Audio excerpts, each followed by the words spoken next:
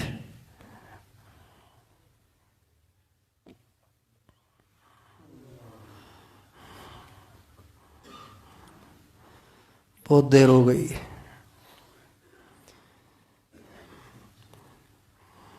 عشق کا عنوان ہی ایسا ہے۔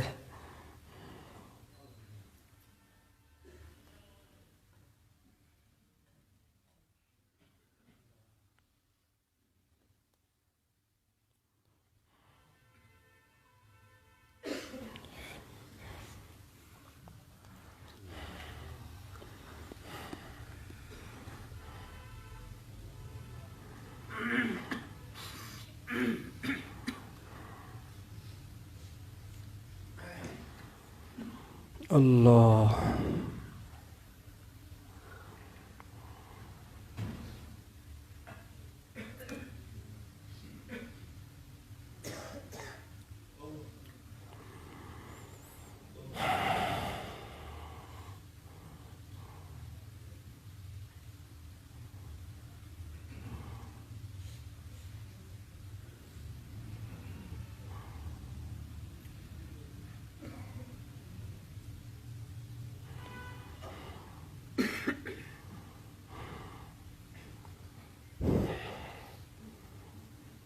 مل نہیں رہا، گھر رکھا ہوا ہے۔